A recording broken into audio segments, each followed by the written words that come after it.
Hi, I'm Shirin Merchant, and I'm here to answer the questions that you put up for the Twitter contest. Firstly, a big thank you for taking part. We had some interesting questions coming in, from why is my dog a picky eater, to how do I stop my dog from jumping on a child, to even a naughty dog that wrote in and said, how do I control my crazy bursts of energy? So we've picked 5 of the questions here, and we're going to answer them. So let's start off with the first one. Milin Shah writes in, Cleo sometimes grabs things she isn't supposed to, like pens or garbage, and she doesn't let go. Well, Cleo is just following your cue. With most dogs that we've got, they're happily willing to give up their toys to us, but when they've got something that belongs to us, they're far more willing to put up a fight for it. And the reason for that is we've taught them that behavior. When a dog has his own toy, don't really want it back from him. We let him have it. When he takes something that belongs to us, we put up quite a fight for it. So is it any wonder then that Cleo behaves the same way? A really nice way to put this right is to teach Cleo the concept of sharing. So next time that you play retrieve with her, start off with your toys, very quickly progress to items that she would be stealing, your remote control, your socks, your pens, whatever, and start putting that into a retrieve game with her. Make sure you have her on a long 12 to 15 foot line so that when she picks it up, she has no option but to come back to you. If you keep practicing that and you just make it into a fun retrieve game, Cleo should have no problem sharing her items with you. Give it a try. The next person who wrote in was Rashi Sanan Narang, and she said, my parents' dog is super excited when he sees my 3-year-old. I'm nervous he may hurt her. How can I calm him down? Well, good behavior, good manners all start with us at home with our dogs. So it's important when I walk into my house, I teach my dog not to jump on me. Because if she's allowed to jump on me, then she's going to jump on everybody else that walks in as well. For dogs, the rules have to be either black or white. If we tell the dog you can jump on me, but you then can't jump on a visiting guest, that's not going to work. So start off with everybody in the house first, insisting when they walk in home that the dog doesn't jump on them, sits on the ground with all 4 feet down, and then gets greeted. You can also, when you come to your parents' house, have the dog on a leash and use that to gently guide the dog into understanding that it cannot jump on the little child. At the end of the day, it just comes down to basic control training. If you practice a little bit of that with your parents' dog, and especially around your little daughter, then you should see a big change. Abhishek Mishra wrote in, Dasher is a very picky eater. Now, to first put this right, you have to first take Dasher to the vet to see that there is no physical problem that could be causing this. Sometimes a medical issue, something going wrong with the dog, could cause this as well. So get that ruled out first. Next, let's look at reasons of how we create dogs into becoming picky eaters. It's what we do. It's normally when a dog goes to his bowl on a particular day and sniffs at it and says, oh, I don't think I like the food.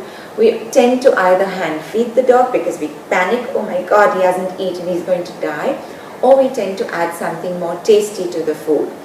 In doing so, we start the dog off on a journey of becoming a fussy eater. The quickest way to put it right is to give a balanced diet of food to your dog. Remember, the funny thing with picky eaters is, even though the owner says, my dog doesn't eat anything, when you look at the dog, most are pretty obese. The problem here is they're getting to eat all the wrong things and not the right things. So put together a healthy, balanced diet, put it out for your dog, and give him 10 minutes to eat it. Whatever he eats in that time, great. If he hasn't, pick up the bowl. He has to get no other food till the next meal time. If you follow this consistently, very quickly your dog will understand the pattern that food is available only for a certain time and he must eat it when he is hungry. The problem of carrying this out is too many of our dogs are overfed. We tend to overfeed them. So take a look at your dog. If he's obese, we need to cut down on the diet a little bit. If he's slim and healthy, then maybe the quantity of food he's eating is perfect for him. Let's take a look at the next one, which is Buster. So at Trouble Buster wrote in, sometimes when I'm playing with humans, I get overexcited and I start running from one end to another, banging on walls and doors. Lasts for about 30 seconds, but in that duration, I just run and bump into things and panic. Used to happen a lot when I got adopted, and it's less now. Well, the funny thing, Buster, is you're not alone. All dogs at some point in time, especially young puppies, will have what we call as these crazy zoomies, where they run all over the place, and we kind of call it the wall of death because they're jumping from this sofa to that wall, to that table, to that chair, and they just can't stop. It seems to be a lot of nervous, excited energy that needs to be released at that time. So the best thing is if your pet parent allowed you to just get that out of the system. That's not the time to give a dog a command because he's just not going to listen to you. Just let him finish off with that energy. If it's something that is a bothersome thing, then at that point in time, you'll notice there's a certain routine to it every day.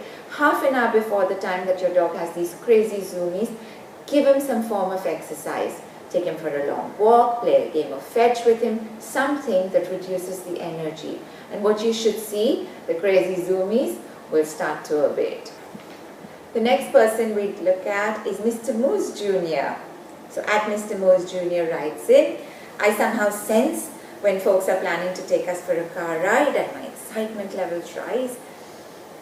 I'm all over the place. I just want to wear my own leash. I want to rush out, call the elevator and get inside the car before it's open. No commands work on me at that time. Well, Moose, you're not alone. Tons of dogs love to go for a car drive. The only problem is in all this excitement, it is difficult for us human beings to gain any kind of control. So what would help is if you learned how to sit nicely even before the door was opened. What I also want to ask you here is, how do you know you're going for a car ride? What are the signals that your humans are giving you? Is it picking up the car keys? Is it wearing their shoes? Is it brushing their hair, picking up a particular bag? Here's what it is. If they confuse those signals and they do them all the time through the day, often picking up the car keys, going all the way to the door, and then putting them down and sitting back down. What will happen, Moose, is unfortunately, you'd get a bit confused. You won't know when it's going to happen and when it's not. Because of that, your excitement levels around that time should slowly start to come down. So if you behave yourself, Moose, you'd get to go for a lot more drives. And with that, we come to an end for our little Twitter contest. See you soon again, back for the next contest. So keep writing in with your questions and we're looking forward to answering them.